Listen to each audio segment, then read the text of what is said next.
Okay, today on 2nd of February, we are going to start with the new topic that is virtual memory. Virtual memory से क्या मतलब है? उमर का कहना है कि ये इस तरह से है जैसे फोन्स के अंदर आता है 12+12 GB। Non practical, non physical, हाँ नॉन फिजिकल कह सकते हो। आपके पास होती है रैम, ठीक है। आपके पास होती है रैम। तो आप सब लैपटॉप पे जो भी मौजूद है, ठीक है, लैपटॉप पे जो भी मौजूद है वो दबाओ alter control delete. Alter control delete, ये दबाओ। ऑल्टर कंट्रोल डिलीट दबाया आपने? ऑल्टर ऑल्टर कंट्रोल और डिलीट ये दबाओगे तो टास्क मैनेजर आ जाएगा।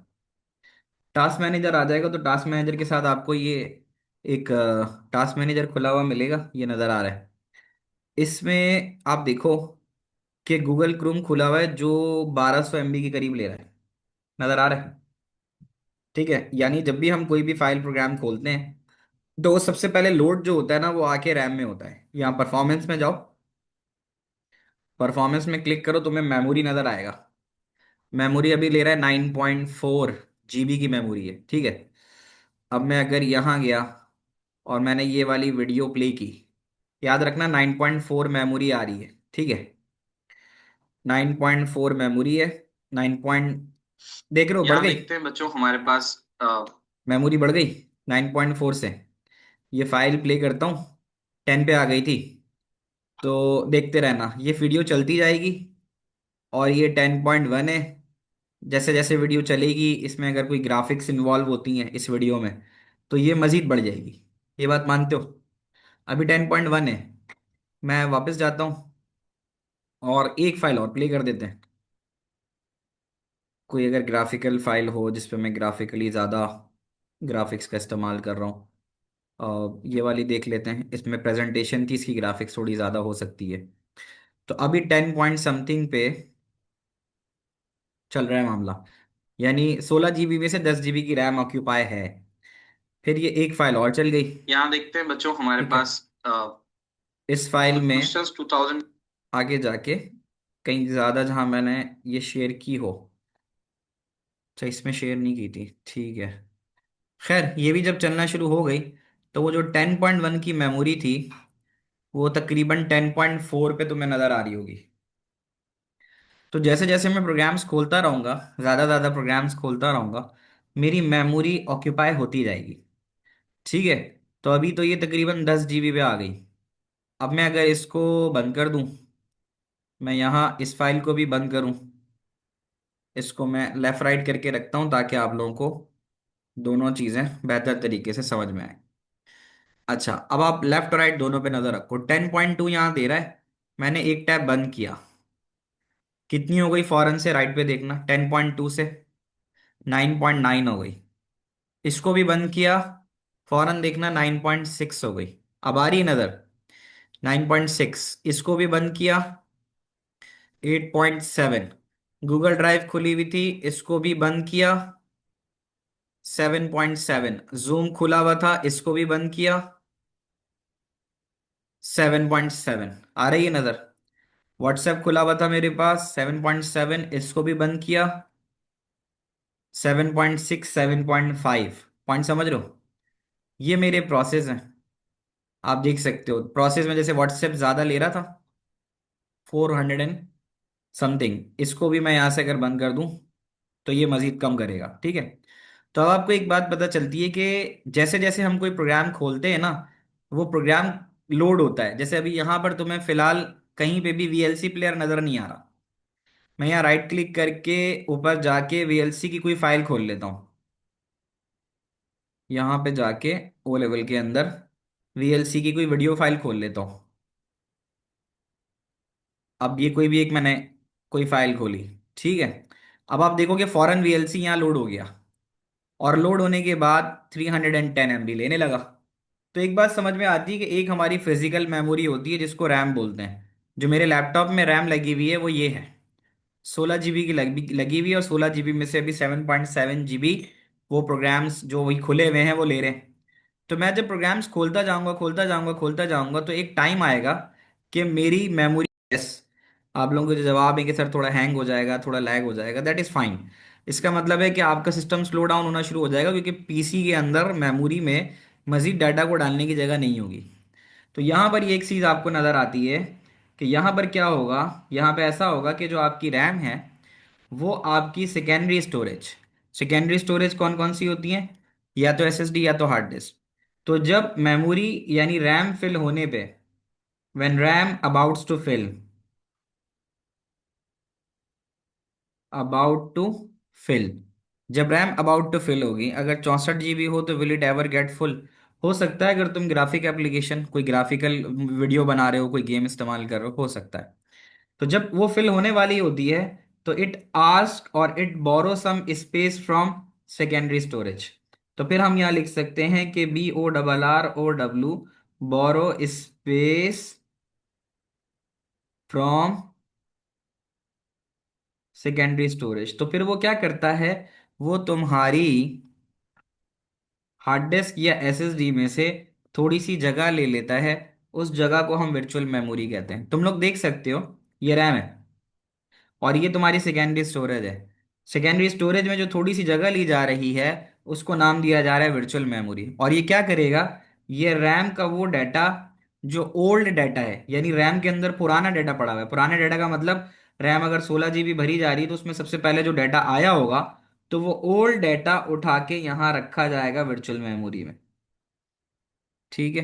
Can be directly store in the secondary storage. देखो सेकेंडरी स्टोरेज में अमूमन हमें कंट्रोल S करके सेव करवाना पड़ता है, तब जाके वो परमानेंट स्टोर होता है। तो अगर तुम परमानेंट करवाना चाहते हो तो फिर तुम उसको डायरेक्ट कर दो। लेकिन समटाइम्स हमें डाटा परमानेंट स्टोर थोड़ी करना होता। जो तुम गेम खेल लो, परमानेंट गेम थोड़ी खेलोगे। तुम उस थोड़े से टाइम पीरियड के लिए गेम खेलोगे, गेम खत्म, उसके बाद आप भी चले जाओगे। ये बात आ रही है समझ में?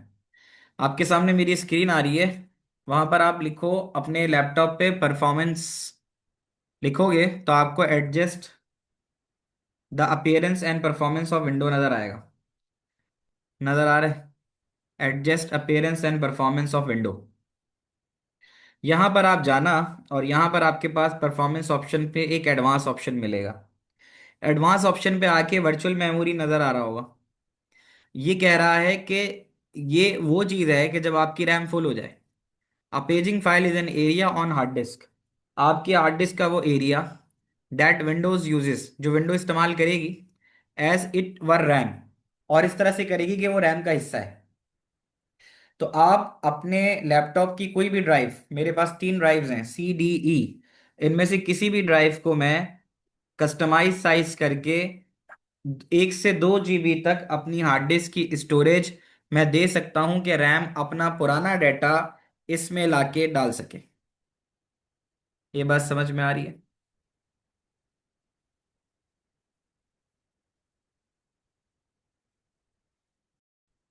हाँ, ये है ना, can we delete anything from RAM. आप रैम से डिलीट कर तो सकती हो। अभी तो मैंने दिखाया था कि टास्क मैनेजर पे जब हम जाते हैं तो वहां जाके वन बाय वन हम फाइल डिलीट कर सकते हैं। लेकिन जब आपका गेम चल रहा होगा तो आप ये काम करोगे? गेम चल रहा है, फाइटिंग हो रही है, कार ड्रिफ्ट हो रही है, जीतने के लिए जा रहे हो रेस, और आप वहां जाके जो है ना, वो छोड़ के, अपना गेम छोड़ के आप जाके रैम खाली करोगे? तो थोड़ी कर सकते हो, उतना टाइम ही नहीं होगा आपके पास। या आप कोई वीडियो प्रोसेस कर रहे हो, रेंडर कर रहे हो, तो वो करते हुए आप बीच में रुक के रैम थोड़ी खाली करोगे, है ना? तो वो आपका काम नहीं होता, कंप्यूटर का ही काम होता है कि वो आपको ये सहूलत प्रोवाइड करता है कि जब रैम फिल हो रही होती है तो वो खुद जो है ऑटोमेटिकली आपके लिए स्पेस बनाता है। तो ये आपके सिस्टम का काम होता है कि वो आपके लिए स्पेस क्रिएट करे। ठीक है। तो ये चीज़ है। तो अभी तक जो हमने बात की, वाई डिवाइसेस, तो उसका हैंग क्यों होती हैं? हैंग इसलिए होती है कि उस वक्त वो भर रही होती है। ठीक है। तो जब भर रही होती है तो फिर इसलिए टाइम लग जाता है उसको। आपने देखा होगा आपके मोबाइल फोन के अंदर भी नीचे 3 बटन आते हैं, है ना? एक प्ले का बटन होता है उल्टा बना हुआ, और एक बीच में होता है बटन, और एक स्क्वायर बटन होता है। तो आप लोग अपने मोबाइल फोन पे जब स्क्वायर बटन दबाते हो तो वो आपकी जो रनिंग एप्स होती है उनको दिखाता है। देखा है ऐसा कभी आपने? मोबाइल फोन में 3 बटन आते हैं ना, नीचे करके देखो। तो अभी आपके पास 4 या 6 ऐप्स दिखा रहा होगा। अब आप उसको स्वैप डाउन लेफ्ट राइट करोगे, एंड्रॉयड में होता है, तो स्वाइप लेफ्ट राइट डाउन करोगे तो वो आपकी लिखा हुआ भी आता है कि इतनी मेमोरी आपकी रिलीज हो गई है। ठीक है ना, जेस्चर्स लगाए मैं। तो वो होता है एंड्रॉयड फोन्स के अंदर होता है, मैं भी करूंगा। तो मेरे पास भी एग्जैक्टली यही चीज हो रही होती है। ये बात समझ में आ रही है? तो हमने जो अब तक पढ़ा है वो ये बात पढ़ी है कि वर्चुअल मेमोरी, देखो एक होती है physical memory. When it comes to the physical memory का मतलब होता है RAM. PHYSICAL, physical memory. Physical memory real memory होती है जिसकी एग्जिस्टेंस होती है, और वो रैम होती है। वो फिजिकल मेमोरी है। और वर्चुअल मेमोरी वो है जिसकी हकीकत में कोई एग्जिस्टेंस नहीं है, फिजिकली एग्जिस्ट नहीं करती। हाँ, जब जरूरत के तहत रैम भर रही हो तो वो कुछ हिस्सा सेकेंडरी स्टोरेज से उधार ले ले और अपनी कुछ पुरानी फाइल्स उसमें डाल दे। इस चीज को हम कहते हैं वर्चुअल मेमोरी। अब बात आती है समझ में। हमारा फोन हैंग होता है तो फिर हम स्टोरेज खाली भी करते हैं। अब ये पॉइंट जरा पढ़ लेते हैं एक एक करके, यही पॉइंट तुम्हें समझने के। Virtual memory is an extension of RAM. Extension से मुराद, रैम अगर 8 GB की है तो वर्चुअल मेमोरी में तुम मजीद 2 या 4 GB इस्तेमाल कर सकते हो। ठीक है। Extension of RAM located on secondary storage. तो वर्चुअल मेमोरी फिजिकल मेमोरी से स्लोअर होगी, बिल्कुल होगी, स्लोअर होगी। क्योंकि एक्चुअल एग्जिस्टेंस तो फिजिकल मेमोरी की है ना। तो वर्चुअल मेमोरी स्लोअर होती है। ठीक है। तो ये बात आ गई कि virtual memory is an extension of RAM, यानी रैम को अगर बढ़ाना चाहते हो तो हम वर्चुअल मेमोरी का इस्तेमाल करते हैं, जो कि आपके पास सेकेंडरी स्टोरेज में मौजूद होती है। ठीक है। तो कहता है in situations where the RAM is close to being full, वो वक्त आने लगे कि तुम्हारी रैम जो है वो फुल होने लगे, तो वर्चुअल मेमोरी का इस्तेमाल आ जाता है और वो काम करना शुरू करती है। Programs and data not currently being executed are transfer to virtual memory. अभी मेरे लैपटॉप में मैं तुम्हें अभी मैं करंटली तुम्हें कौन से सॉफ्टवेयर पे पढ़ा रहा हूँ? अभी मैं करंटली तुम्हें जूम पे पढ़ा रहा हूँ। क्या तुमने मेरे लैपटॉप के ऊपर और भी सॉफ्टवेयर खुले हुए देखे थे? जैसे VLC, जैसे व्हाट्सएप, जैसे क्रोम। ये तुमने देखा था, मैंने अभी लैपटॉप तुम्हें शेयर कराया था। तो ये वाले सॉफ्टवेयर तो करंटली बीइंग यूज नहीं थे ना। खुले हुए जरूर थे but they are not currently being use, the currently being use is the zoom. तो कहता है programs data currently being use are transfer to virtual memory. तो अब क्या होता है कि जब हम जिस करंट प्रोग्राम पे होते हैं ना, जैसे जूम मेरा करंट प्रोग्राम है, तो करंट प्रोग्राम जो है वो हमेशा रैम के अंदर होता है। बाकी जब मैं टैब चेंज करता हूँ ना, तुम लोग टैब करते हो, ऑल्टर टैब दबा के you you shift between tabs. Alter shift, अभी टैब का बटन दबाओ अपने कंप्यूटर में, सब तुम्हारी जितनी विंडोज होंगी नजर आएंगी। Alter tab. तो ऑल्टर टैब करने से जैसे मेरे पास व्हाट्सएप नजर आ रहा है, टास्क मैनेजर नजर आ रहा है, एक्सप्लोरर नजर आ रहा है, VLC नजर आ रहा है, PDF नजर आ रही है, तुम लोग सब ऑल्टर और टैब दबाओ। ऑल्टर प्लस टैब करके तुम्हारे सामने स्क्रीन पे 4 6 डब्बे बने हुए आ रहे होंगे। जिस पर जाकर तुम रुक जाओगे वो वाला जो है टैब तुम्हारे सामने खुल जाएगा। उस वक्त वो एक्टिवली करंट टैब तुम्हारा बन जाएगा। क्या ये बात तुम लोग समझ पा रहे हो?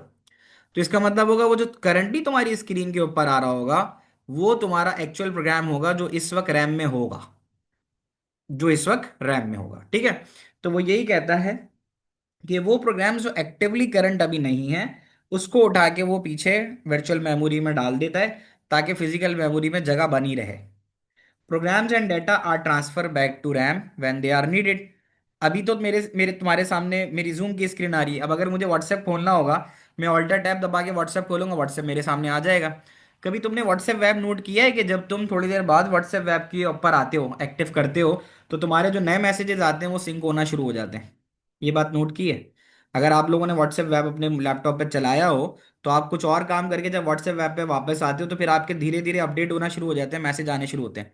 इसका क्या मतलब होता है कि आपका व्हाट्सएप उस वक्त गया हुआ होता है वर्चुअल मेमोरी में। जब आप जैसे ही एक्टिव कर देते हो उसको, यानी अब आपकी स्क्रीन पे आ गया वो व्हाट्सएप। ठीक है। तो जब स्क्रीन पे आपके व्हाट्सएप आ गया तो अब वो जाके रैम के अंदर लोड होता है। हम तो यही कहते हैं ना कि RAM contains the data currently being process.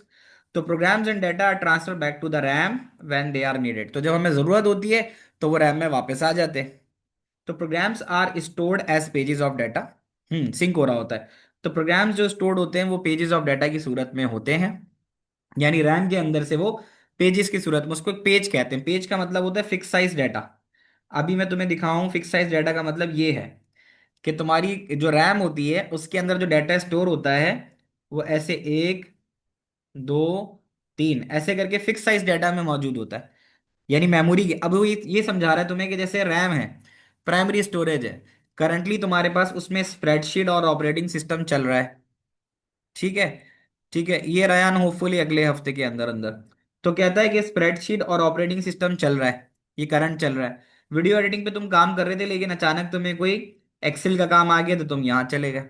तो ये तुम टैब स्विचिंग करते हो ना, तो इसका मतलब होता है कि फौरन फौरन वहां पे भी वर्चुअल मेमोरी चल रही होती है। ठीक है। तो उसकी और एग्जांपल पे भी तुम्हें भी दिखाता हूँ। तो ये पहले पूरा समझ लो। तो अब यहाँ पे क्या क्या बातें, कि virtual memory is much slower then RAM. Hard disk और एसएसडी स्लो रैम के मुकाबले में स्लो होती हैं। ठीक है। It uses will impact negatively on the system performance. अगर आप ज्यादा वर्चुअल मेमोरी का इस्तेमाल करोगे तो आपकी सिस्टम की परफॉर्मेंस अच्छी नहीं होगी। उसकी वजह क्या होगी, उसकी वजह ये होगी कि हर दफा आपका कंप्यूटर एसएसडी से या हार्ड डिस्क से डेटा को ट्रांसफर रैम में करने में ही लगा रहेगा। है या नहीं है? When gets more space again will file the data transfer back to RAM from. Sir, when RAM gets more space again, क्या कहना चाह रही हूँ मुझे नहीं समझ में आ रही बात। मैं तुम्हें यहाँ पे ये बात समझा दूँ। ये मेरी रैम है, इसमें डाटा स्टोर हो रहा है। ये मेरी हार्ड डिस्क या एसएसडी है जो मैंने रैम की सपोर्ट में लगाई हुई है। जब रैम फुल होने लगती है तो फिर वो मेरी एसएसडी या हार्ड डिस्क में जो भी जगह उसको मिलती है वहां पे डाटा ला के रखती है। इस चीज को हम कहते हैं पेजेस। ठीक है। उसको पेजेस कहते हैं। तो होता ही है कि रैम के अंदर जो ओल्ड डाटा है रैम से लाके वो यहाँ पे रखा जाता है, और फिर जब जरूरत पड़ती है तो उसको वापस निकाल के रैम में डालते हैं। तो यहाँ पे यही होता है, वो ये कह रहा है कि वर्चुअल मेमोरी जो होती है, यानी एसएसडी से डाटा वापस रैम की जानिब लेके आना, वो एक स्लो टास्क है। और उसका नेगेटिव इम्पैक्ट इसलिए होगा क्योंकि अगर तुम्हारे पास फ्रीक्वेंटली डाटा रैम से एसएसडी में और एसएसडी से रैम में जा रहा है तो तुम्हारा कंप्यूटर एक्चुअल कब काम करेगा, वो तो ज़्यादातर टाइम तो डाटा को मूव करने में ही लगा देगा। तो तुम्हारे कंप्यूटर की जो एक्चुअल परफॉर्मेंस है वो तो कॉम्प्रोमाइज़ करेगी। करेगी नहीं करेगी? कि वो सिर्फ और सिर्फ डाटा को इन एंड आउट मूव करता रहेगा। तो इस चीज़ को जो है अच्छा नहीं समझा जाता। ठीक है। थोड़ी हद तक के लिए तो वर्चुअल मेमोरी कारआमद हो सकती है। ऑपरेटिंग सिस्टम हमेशा रैम के अंदर ही चलता है। ठीक है। तो वो कहता है to avoid the use of virtual memory, अगर तुम चाहते हो कि वर्चुअल मेमोरी से बचो, क्योंकि वर्चुअल मेमोरी के नुकसानात हैं। वर्चुअल मेमोरी के अंदर अगर ज़्यादा डाटा आपका इन एंड आउट होगा तो एक वक्त आता है जिसको आप कहते हो thresh point. Thresh point, THRASH, thresh point. ये पॉइंट वो होता है जिसके अंदर होता क्या है, कि जब आप ज्यादा मेमोरी के अंदर, मैं तुम्हें इस एग्जांपल से जरा अच्छा इसको समझाता हूँ। यहाँ देखो, बिफोर वर्चुअल मेमोरी का कॉन्सेप्ट है। इसमें तुमसे ये कहता है कि ये हैं तुम्हारे एक, दो, तीन, चार, पाँच, ये पांच प्रोग्राम्स हैं जिनको रैम चाहिए। ये तुम्हारे एक, दो, तीन, चार, पाँच, पांच प्रोग्राम्स हैं जिनको रैम चाहिए। अच्छा, ये जो प्रोग्राम्स हैं, किसी भी प्रोग्राम को रैम चाहिए होती है तो वो जाता है सबसे पहले जाता है मैप के पास, जिसको पेजिंग कहते हैं। पेजिंग का मतलब फिक्स साइज मेमोरी जो एलोकेट करता है उसको पेजिंग कहते हैं। मतलब ये कि ये एक प्रोग्राम है, ये चैप्टर नंबर 3 है। ये एक प्रोग्राम है, इस प्रोग्राम को, ये रैम है, ये देखो लिखा हुआ है 32 बिट रैम स्पेस। ये तुम्हारी रैम है और ये तुम्हारा प्रोग्राम है। मिसाल के तौर पे ये कह लो कि ये व्हाट्सएप है। और व्हाट्सएप जब डबल क्लिक करके खोलोगे तो उसको कोई ना कोई तो मेमोरी चाहिए होगी ना, मेमोरी स्पेस जहाँ पे वो व्हाट्सएप खुलेगा। तो ये गया पेजिंग की तरफ। पेजिंग का काम होता है एलोकेट करना मेमोरी। पेजिंग का काम होता है मेमोरी एलोकेट करना। Memory allocate. पेजिंग क्या कर रहा है? पेजिंग मेमोरी को एलोकेट करता है। अब जब ये चला गया, if you have 3 GB can we allocate 1 TB as virtual memory. बहुत ज़्यादा अलाउ नहीं करता अभियान, बहुत ज़्यादा अलाउ नहीं करता वर्चुअल मेमोरी के लिए। तो व्हाट्सएप जब आपके पास गया पेजिंग पे, तो पेजिंग ने कहा कि मैं तुम्हें मेमोरी के अंदर जो जगह दे रहा हूँ वो है third space of memory, third. तो यहाँ देखो क्या मिला तुम्हें, program zero maps to address space 3। Program zero को मैप करा दिया गया 3 पे, यानी जो प्रोग्राम नंबर जीरो था उसको मेमोरी के अंदर थर्ड स्पेस दे दी गई। प्रोग्राम वन है, जब ये गया पेजिंग की जानिब तो इसको दे दी गई जीरो, तो प्रोग्राम वन को मैप करा दिया गया जीरो पे। यानी हर प्रोग्राम को उसके हिसाब से उसकी रैम दी जा रही है, सिवाय एक के, और वो सबसे आखिरी वाला है, दैट इज फोर। आप फोर को देख सकते हो कि फोर जब चौथा प्रोग्राम नंबर चार जब पेजिंग की तरफ गया, यानी वो गया कि भाई मुझे भी मेमोरी एलोकेट करो, तो उसको आगे किसी भी जगह भेजा नहीं गया। उसकी क्या वजह है? प्रोग्राम फोर को मेमोरी एलोकेट क्यों नहीं की गई? क्योंकि मेमोरी अवेलेबल ही नहीं है ना, मेमोरी अवेलेबल ही नहीं है। तो फिर इसीलिए क्या किया, इसको उठाकर उसने हार्ड डिस्क में डाल दिया। अब बात आ रही है समझ में? उसको उठा के उसने हार्ड डिस्क में डाल दिया, ताकि क्या हो, ताकि डाटा लॉस ना हो। क्या ये बात समझ में आ रही है? तो आप यहाँ देख सकते हो कि program four can not use RAM and data it has, हाँ क्योंकि मेमोरी ने पूरी जगह घेर ली, it data has been map to the hard disk. तो फिर आपने क्या किया, प्रोग्राम फोर के डाटा को आपने हार्ड डिस्क में मैप करा दिया। ठीक है। अच्छा, इन सारे प्रोग्राम्स में से, ये जो सारे प्रोग्राम्स में थे, इनमें सबसे ओल्डेस्ट प्रोग्राम कौन सा था? इनमें सबसे ओल्डेस्ट प्रोग्राम कौन सा था? जीरो। प्रोग्राम जीरो था ना। प्रोग्राम जीरो को आपने मेमोरी लोकेशन थ्री दी थी, प्रोग्राम तो जीरो ही था ना। सही है। तो program zero is the oldest data, program zero is the oldest data. अब आप जरा देखना, ये आफ्टर वर्चुअल मेमोरी है। आफ्टर, आपका जो प्रोग्राम जीरो किसको मैप कर रहा था? थ्री को, याद है आपको? आपका प्रोग्राम जीरो थ्री को मैप कर रहा था। How does it decide? वो डिसाइड करेगा, वो देखेगा कि सबसे पहले कौन सा प्रोग्राम आपकी मेमोरी में ज्यादा देर से मौजूद है, वो देख रहा होता है। ठीक है। तो अब वो जो जीरो थ्री को दिया जा रहा था, अब आप देख रहे हो कि वो जीरो थ्री को नहीं दिया जा रहा, बल्कि वो जीरो उठा के हार्ड डिस्क में डाला जा रहा है। वो जीरो उठा के हार्ड डिस्क में डाला जा रहा है, और उसकी वजह क्या है? क्योंकि जो चौथे को जगह नहीं मिल रही थी, आपको याद है? चौथे को जगह नहीं मिल रही थी, देखो जरा, चौथे को जगह नहीं मिल रही थी, वो हार्ड डिस्क में आ रहा था। अब बात आ रही है समझ में माही?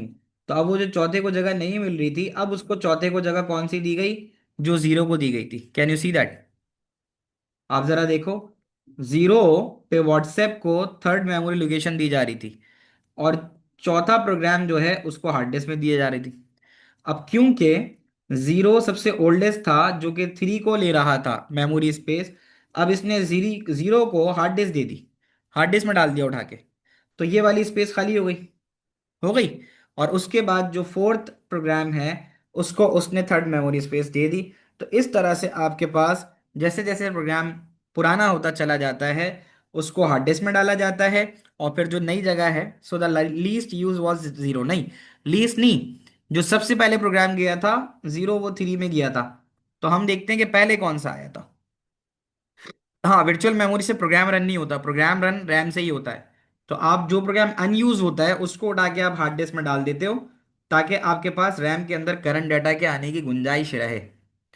तुम लोग यहाँ तक की बातें समझ गए? शुरू कर रहे हैं। तो अब यहाँ पे ये जो मैंने आपको सारे पॉइंट्स यहाँ दिए हुए ना नोट्स में, ये आपने याद करने हैं, ठीक है? ये पॉइंट्स वाला पेज है ना, तो ये जो मैंने पॉइंट्स आपको दिए याद करने हैं, इसका एक सवाल भी आपको मैं करवा दूंगा। जो नोट्स में दिया हुआ इतना सब याद कर लोगे तुम्हारे लिए इनफ होगा। ठीक है। तो to avoid the use of, उसका आखिरी पॉइंट्स ये ना, टू अवॉइड द यूज, ये वाला कह रहा हूँ, to avoid the use of virtual memory increase the size of RAM. अब ये सवाल जो है, ये उस वक्त आएगा जब वो आपसे पूछेगा कि आप वर्चुअल मेमोरी से बचोगे कैसे। अब हम आगे पढ़ेंगे। आ, यहाँ पे ना पहले मुझे ये कंप्लीट करने दो, बल्कि चलो मैं अगर तुम्हें डायरेक्ट यहाँ से बताऊं, तो ये सवाल तुम्हें याद ये करना ही पड़ेगा क्या, कि main benefit of virtual memory क्या है। एक तो वर्चुअल मेमोरी से एक फ़ायदा ये होता है कि तुम्हारी रैम अगर ज़्यादा बड़ी नहीं है, उसके बावजूद तुम बड़े प्रोग्राम्स इस वर्चुअल मेमोरी की वजह से चला सकते हो। जैसे एक 12 जीबी का एक प्रोग्राम है जो 12 जीबी लेता है, तुम्हारे पास 8 जीबी लगी हुई है, तो वर्चुअल मेमोरी की वजह से 4 जीबी तुम्हें स्टोरेज मिल सकती है। तो तुम 8 जीबी की फिजिकल होते हुए भी 12 जीबी का प्रोग्राम चला सकते हो। वो यही बात कह रहा है कि programs can be larger than physical memory. Physical memory अगर 8 जीबी की है, तुम्हारा 12 जीबी का प्रोग्राम है, तुम तब भी चला सकते हो वर्चुअल मेमोरी की वजह से। There is no need to waste memory with the data that is not being use that is during error handling. यहाँ पे एक बात समझाता है कि there is no need to waste memory with the data that is not being use. आपने देखा होगा वो जो डाटा इस्तेमाल में नहीं आता उसको उठा के कहाँ डाल दिया जाता है? कहाँ डाला जाता है उसको उठा के? आप उसमें डाल देते हो अपनी एसएसडी या हार्ड डिस्क में, ठीक है ना, वर्चुअल मेमोरी। तो फिर इसलिए आपकी मेमोरी वेस्ट भी नहीं होती। There is no need to waste memory with the data that is not being use. वो डाटा जो इस्तेमाल में नहीं आता वो हार्ड डिस्क में उठा के डाल देता है। तीसरा, it reduces the need to buy and install more expensive RAM. तो इसकी वजह से ये भी होता है कि लोगों को ज़्यादा महंगी महंगी रैम खरीदने की ज़रूरत नहीं होती। अभी लास्ट ही हम बात कर रहे थे कि रैम के प्राइसेस जो हैं वो कितने ज़्यादा ऊपर चले गए। तो अगर आप अपने गिवन सिस्टम की रैम में रहते हुए थोड़े ज़्यादा प्रोग्राम भी, यानी उससे ज़्यादा प्रोग्राम जो उसकी फिजिकल मेमोरी से बड़े हो सकते हैं, उनको चला सकते हो, ठीक है। Is a virtual memory volatile? बिल्कुल, क्योंकि जब तुम अपना सिस्टम बंद करोगे तो जो कुछ डाटा उसमें होगा ख़त्म हो जाएगा। Yes, it is volatile. तो it reduces the need to buy and install more expensive RAM. इसकी वजह से हमें एक्सपेंसिव रैम खरीदने की ज़रूरत नहीं पड़ती। हाँ, अब इसके नुकसानात की तरफ आते हैं। तीन तीन तुमने याद करने हैं, तीन बेनिफिट तीन drawbacks. When using hard disk drive for the virtual memory, अगर आप हार्ड डिस्क ड्राइव का काम वर्चुअल मेमोरी में इस्तेमाल करोगे तो एक पॉइंट आपका आता है जिसको आप कहते हो डिस्क थ्रैशिंग। आपको याद होगा पिछले हफ्ते में हमने पढ़ा था कि आपकी जो वो होती है हार्ड डिस्क होती है वो ऐसे प्लेटर्स होती है ना, तीन प्लेटें होती हैं, और उसके ऊपर ऐसे रीड राइट हेड लगा होता है, और वो रीड राइट हेड मूव करता है। वो रीड राइट हेड मूव करता है। तो रीड राइट हेड की मूवमेंट अगर बहुत ज़्यादा हो जाएगी ना, देखो क्या कहता है, as main memory fills more and more data. अगर आपकी मेन मेमोरी, सही है, ज़्यादा से ज़्यादा डाटा भरती है, तो उसकी वजह से फिर आपको क्या करना होगा, आपको बहुत ज़्यादा स्वैपिंग करनी होगी। ज़्यादा स्वैपिंग की वजह से आपका जो रीड राइट हेड है, leading to a very high rate of hard disk read write head movement. तो अगर आपके पास ज़्यादा वर्चुअल मेमोरी का इस्तेमाल करोगे, हाँ ये बात सही है कि हमें वर्चुअल मेमोरी बहुत ज़्यादा इस्तेमाल नहीं करनी चाहिए। और उसको कैसे बचाया जा सकता है कि प्रोग्राम्स कम चलाओ। अगर 8 GB की तुम्हारे पास मेमोरी है, तुम 6 GB का प्रोग्राम चलाओ उसके अंदर, ज़्यादा ना चलाओ। तो वो यही कह रहा है कि अगर आप ज़्यादा फ्रीक्वेंट ये वाला काम करोगे ना, कि अपनी रैम की हैसियत से बढ़ के उसका प्रोग्राम चलाओगे, डाटा ज़्यादा चलाओगे, तो फिर आपके पास डिस्क थ्रैशिंग हो जाएगी। डिस्क थ्रैशिंग होना का क्यों होता है? डिस्क थ्रैशिंग होने की वजह से आपके हार्ड डिस्क का रीड राइट हेड खराब हो जाता है। सही है, एक बात तो ये आ गई डिस्ट्रैशिंग। दूसरी है, if more and more time is spent on moving data in and out of memory. अब अगर सारा टाइम तुम डाटा को मेमोरी में डालने में, मेमोरी से निकालने में ही लगा दोगे, तो तुम एक्चुअल प्रोसेसिंग कब करोगे, जो सीपीयू तुमने खरीदा है प्रोसेसिंग के लिए? Then the processing speed of computer will be reduce, क्योंकि तुम्हारी प्रोसेसिंग पावर ज़्यादा से ज़्यादा डाटा को मेमोरी यानी रैम से हार्ड डिस्क में और हार्ड डिस्क से रैम में निकालने डालने में लग जाएगी। A point can be reached when the execution of process come to halt। अब अगर कोई प्रोसेस, उसको मेमोरी, उसको प्रोसेसिंग पावर चाहिए सीपीयू की, लेकिन सीपीयू का ज़्यादा टाइम तो डाटा को रैम से निकालने में या रैम में डालने में लग रहा है डाटा को, तो फिर आपका प्रोसेस एक वक्त पे आके हॉल्ट हो जाएगा, हैंग हो जाएगा, रुक जाएगा। क्यों? क्योंकि सिस्टम इतना बिजी होगा moving data in and out of memory, memory में डाटा डालने और निकालने के अंदर, कि वो एक्चुअल एग्जीक्यूशन जो उसे करनी होगी वो नहीं कर पाएगा। तो इस वाले पॉइंट को हम कहेंगे थ्रेश पॉइंट। एक ऐसा पॉइंट आ जाएगा कि तुम्हारा सिस्टम एक्चुअल प्रोसेसिंग के बजाय सिर्फ और सिर्फ डाटा को इन एंड आउट ऑफ मेमोरी में करने के चक्कर में लगा रह जाएगा, और एक्चुअल प्रोसेसिंग करेगा ही नहीं। ये भी इसका ड्रॉबैक है। तीसरा, due to large number of read write head movements, अगर आपकी हेड मूवमेंट ज्यादा होगी, this can lead to premature failure of hard disk, जिसकी वजह से वक्त से पहले ही आपकी हार्ड डिस्क फारिग हो जाएगी। ठीक है, तो ये इसके तीन मसाइल हैं। अब बचोगे कैसे? Thrashing can be reduce by installing more RAM. भाई रैम बढ़ा लो। अगर तुम्हारी 8 GB की रैम है, तुम 4 GB की वर्चुअल मेमोरी इस्तेमाल कर रहे हो, उस 4 GB का इस्तेमाल करने के लिए रीड राइट हेड की मूवमेंट ज़्यादा होने की वजह से तुम्हारी हार्ड डिस्क के ख़राब होने के चांसेस ज़्यादा हैं। तो भाई तुम 12 GB की रैम लगा लो ना, थोड़े पैसे खर्च कर लो। तो thrashing can be reduce by installing more RAM, एक तो ये काम है। Reducing the number of programs running at a time, एक वक्त में जो प्रोग्राम्स चला रहे हो उसको कम कर दो। अब तुम्हें पता है कि यार ये प्रोग्राम ज्यादा स्पेस लेता है और ये चला ही अभी इस्तेमाल भी नहीं हो रहा, तो उसको बंद कर दो, उसको रैम से निकाल दो। तो आप जो रनिंग प्रोग्राम है एट दैट टाइम, उसको बंद करने से आपकी जो स्वैपिंग ऑफ फाइल है वो रुक जाएगी, कम हो जाएगी। और another way of reducing the problem, और एक और अच्छा तरीका ये है, अगर आप वर्चुअल मेमोरी इस्तेमाल करना चाहते हो तो फिर आप हार्ड डिस्क के बजाय एसएसडी लगा दो। क्योंकि एसएसडी के, हाँ, क्योंकि एसएसडी के अंदर रीड राइट एट मूवमेंट नहीं होती, तो उसके अंदर मूविंग पार्ट नहीं होता, तो एसएसडी के अंदर ये वाला मसला नहीं आएगा। नहीं, मोर कैपेसिटी के अलावा भी एसएसडी के अंदर मैकेनिकल मूवमेंट नहीं है ना, जैसे रीड राइट हेड वाली मूवमेंट, तो फिर तुम्हारे पास फिर मसला नहीं होगा। यहां तक बात समझ में आती है? तो कहता है if the secondary storage is nearly full, अब तुम जिस वर्चुअल मेमोरी का इस्तेमाल कर रहे हो वही फुल हो गई, the system may not have enough space to allocate for virtual memory, फिर तो तुम्हारा सिस्टम मजीद वर्चुअल मेमोरी में कुछ नहीं डाल पाएगा, जिसकी वजह से आपका सिस्टम अब तो क्रैश करेगा ही करेगा जाके। ठीक है? तो virtual memory uses portion of secondary storage reducing the space available for files and programs, ये तो बेसिकली उसकी डेफिनेशन है जो यहाँ नीचे मेंशन हुई हुई। तुम लोग को यहाँ तक की सारी बातें समझ में आती हैं? ठीक है। तो अमार कहता है जितने ज्यादा प्रोग्राम्स रन करेंगे उतना ज्यादा रैम इस्तेमाल होगी, बिल्कुल सही है। मैक्सिमम रैम कितनी इंस्टॉल कर सकते हैं, ये तुम्हारे जो मदरबोर्ड आता है ना, उसके ऊपर डिपेंड करता है कि वो कितनी अलाउ करता है। मतलब अब कॉमनली जो है ना वो 16 32 30 64 और 128 GB तक की रैम आती हैं जो सपोर्टेड हैं एज पर जो भी प्रोसेसर्स आ रहे हैं उनके सपोर्ट के एतबार से। यहाँ तक की बात तुम लोगों को समझ में आई? तो ये एक तरीके से तुम्हारा वर्चुअल मेमोरी का पूरा टॉपिक खत्म होता है। ये एक मैंने छोटी सी चीज पढ़ा दी थी, तो मैं एडवांटेज डिसएडवांटेज पहले पढ़ा दिए थे। इसको थोड़ा सा समझ लेते हैं, ये एक सिंपल एक एक्सप्लेनेशन है। एक हैवी गेम एक नॉर्मल ऐप से ज़्यादा रैम यूज़ करता है, राइट? बिल्कुल हैवी गेम करता है रैम। जब गेम चलता है तो वो तो 4 4 GB 8 8 GB लेता है एक वक्त में, क्योंकि ग्राफिक्स अगर हाई है, साउंड सर्विस ले रहा है, अगर वो गेम ऑनलाइन सपोर्ट भी प्रोवाइड करता है कि आप उसको कनेक्ट करके उसमें भी खेल सकते हो, ऑनलाइन भी खेल सकते हो, वो और ज़्यादा रिसोर्स लेगा। अब यहाँ एक मिसाल दी है कि तुम्हारे पास रैम में ना स्प्रेडशीट यानी एक्सेल और ऑपरेटिंग सिस्टम पड़ा हुआ है, वर्चुअल मेमोरी में वीडियो एडिटिंग सॉफ्टवेयर पड़ा हुआ है। In the above example computer is turn on, computer आपने टर्न ऑन किया, element of operating system are loaded into the RAM, operating system आपकी रैम में लोड हो गया। The user open some spreadsheet, आपने एक्सेल खोला, नहीं कॉपी करने की जरूरत नहीं, नोट्स में मौजूद है। आपने स्प्रेडशीट खोला और वीडियो एडिटिंग सॉफ्टवेयर खोला, ठीक है?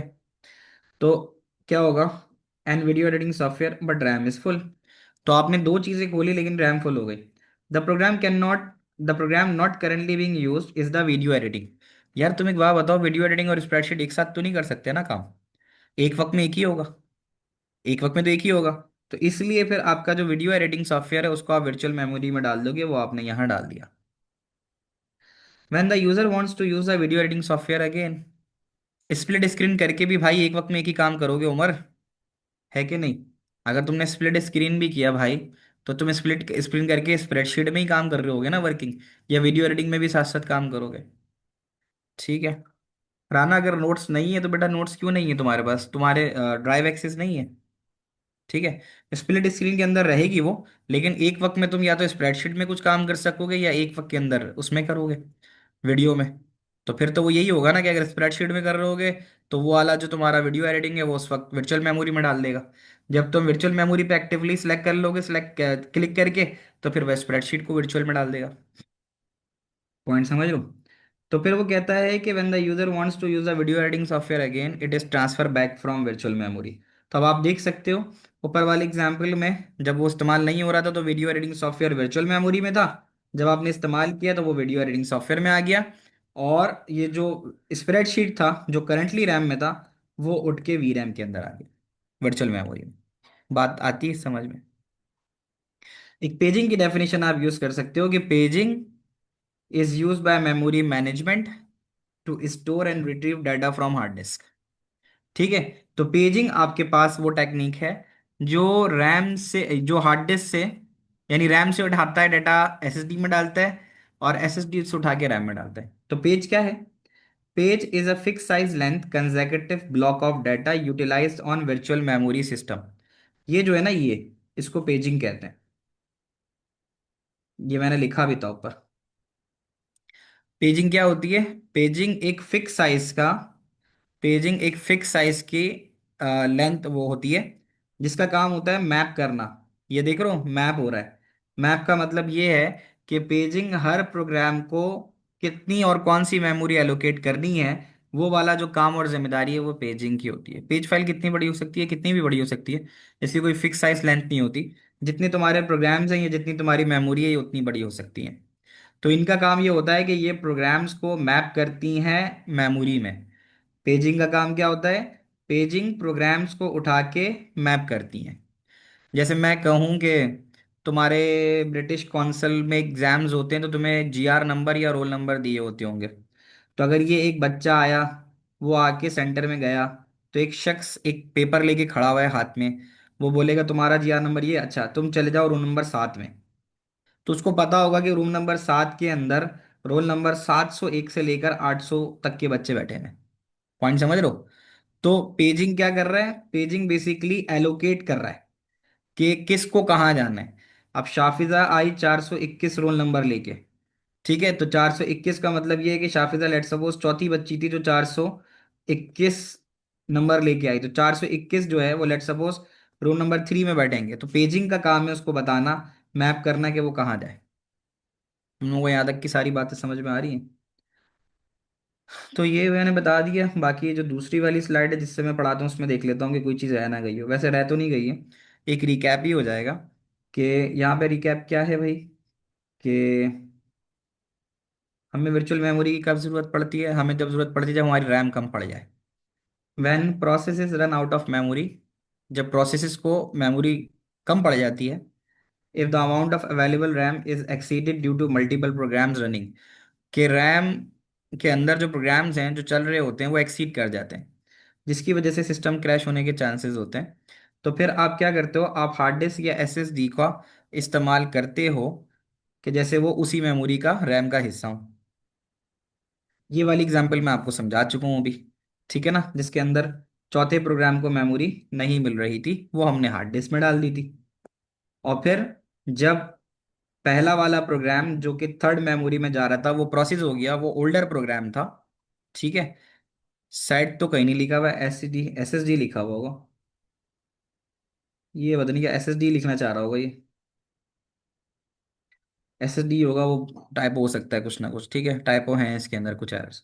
तो फिर यही होगा कि अब आपके पास क्या था, कि जब आपके पास ये हो गया वर्चुअल मेमोरी आई, तो उसने जो ओल्डेस्ट प्रोग्राम था उसको उठा के हार्ड डिस्क में डाल दिया था, और जो आखिरी वाला प्रोग्राम जो हार्ड डिस्क में था उसको उठा के मेमोरी एलोकेट कर दी थी। ये बात हमने देख ली, ठीक है? तो हमने ये चीज़ देख ली कि an example showing the importance of virtual memory. हाँ ऐसे ही होगा। तो वो ये कहता है कि all of this will continue until RAM is no longer being over utilize. Virtual memory उस वक्त तक जरूरत होगी जब तक रैम ओवर यूटिलाइज ना हो, यानी अगर अंडर यूटिलाइज है तो वर्चुअल मेमोरी की जरूरत नहीं है। Virtual memory gives the illusion of unlimited memory. Virtual memory की वजह से आपको ये एहसास रहता है कि चलो अगर मेरी रैम 8 जीबी की भी है तो मैं 10-12 जीबी का प्रोग्राम उसमें चला सकता हूँ। Even though the RAM is full, अगर रैम फुल भी होती है तो data can be moved in and out of hard disc और एसएसडी। डाटा एसएसडी या हार्ड डिस्क में इन एंड आउट होता रहता है, ताकि आपको ये इल्यूजन रहे, आप ये समझते रहो कि हाँ जी मेमोरी अवेलेबल है। कंप्यूटर ऑपरेटिंग सिस्टम के अंदर paging is use by memory management. Memory management का मतलब है कि किस तरह से रैम मेमोरी को मैनेज करेगी। तो उसके लिए आप पेजिंग का इस्तेमाल करते हो, जिसका काम ये होता है कि वो जो आपके प्रोग्राम्स हैं उसको हार्ड डिस्क से रैम में और रैम से हार्ड डिस्क में कॉपी करता रहता है। ये वाली बात आ गई। एक्स जो वर्चुअल मेमोरी होती है उसके अंदर डाटा एक्सेस करना स्लो होता है, ठीक है? क्योंकि रैम ज़्यादा फास्टर होती है। The RAM is the faster one. तो रैम सीपीयू जो है वो ज़्यादा रैम को प्रीफर करता है, वो वर्चुअल मेमोरी से डाटा नहीं उठाता, ठीक है? तो आप अगर रैम बढ़ा दोगे, ठीक है, तो फिर क्या होगा? आपकी वर्चुअल मेमोरी जो है वो मसला रहेगा ही नहीं। तुम लोगों को यहाँ तक की सारी बातें समझ में आती हैं? बाकी ड्रॉबैक और फायदे यहाँ पे बताए हुए हैं, वही वाले जो मैंने पीछे नोट से डिस्कस किए थे। तो वो यहीं पे लिखे हुए भी हैं, जो उसमें बताया ना कि अगर थ्रैशिंग हो गई तो आप अपनी रैम बढ़ा लो, नंबर एक, या तो रैम बढ़ा लो, या तो फिर आप क्या काम करो, या तो फिर आप हार्ड डिस्क के बजाय एसएसडी का इस्तेमाल करो, ये दूसरी बात हो गई। या फिर तीसरी ये है कि जो नंबर ऑफ प्रोग्राम्स तुमने खोले हुए हैं तुम उसी को कम कर दो। तुम खुद से ही अगर नंबर ऑफ प्रोग्राम कम कर दोगे तो तुम्हारी रैम को किसी एक्स्ट्रा वर्चुअल मेमोरी की ज़रूरत नहीं रहेगी। यहाँ तक कि तुम लोगों को बात समझ में आती। और बाकी थ्रेशिंग, एक तो थ्रेश पॉइंट आता है। थ्रेश पॉइंट उस वक्त आता है कि जब तुम्हारा सिस्टम इतना बिजी रहता है डाटा को इन एंड आउट करने में। ठीक है, यही बात हमने की थी कि a point can be reach when the execution of process halts. कि एक टाइम ऐसा आता है कि तुम्हारी एग्जीक्यूशन ऑफ प्रोसेस होती है वो हॉल्ट हो जाती है। क्यों? क्योंकि तुम्हारा सिस्टम इतना बिजी होता है डाटा को इन एंड आउट मूव करने के लिए कि वो एक्चुअल जो प्रोसेसिंग या एक्चुअल एग्जीक्यूशन करनी है वो नहीं कर पाता। इसकी वजह से तुम्हारा एक थ्रेश पॉइंट आ जाता है। और डिस थ्रेशिंग क्या होती है? डिस थ्रेशिंग ये होती है कि रीड राइट हेड मूवमेंट अगर इतनी बढ़ जाए, ठीक है, कि यहाँ पे कहता है कि main memory fills more and more data needs to be swept in and out of virtual memory. अगर आप ज़्यादा data in and out virtual memory में डाल रहे हो तो उसकी वजह से हार्ड डिस्क का जो रीड राइट हेड मूवमेंट है वो बहुत बढ़ जाता है, जो आपकी डिस थ्रेशिंग करवाता है। तुम लोग को यहाँ तक की सारी बातें समझ में आती हैं? तो आज की क्लास में ये हमारा पूरा पूरा वर्चुअल मेमोरी वाला पार्ट जो है वो कवर अप हो जाता है। अब मजीद नया नहीं पढ़ाऊंगा, जिनको समझ में आ गया they are allowed to leave. जिनके क्वेश्चन है मैं उनको जवाब अब दे रहा हूँ, ठीक है।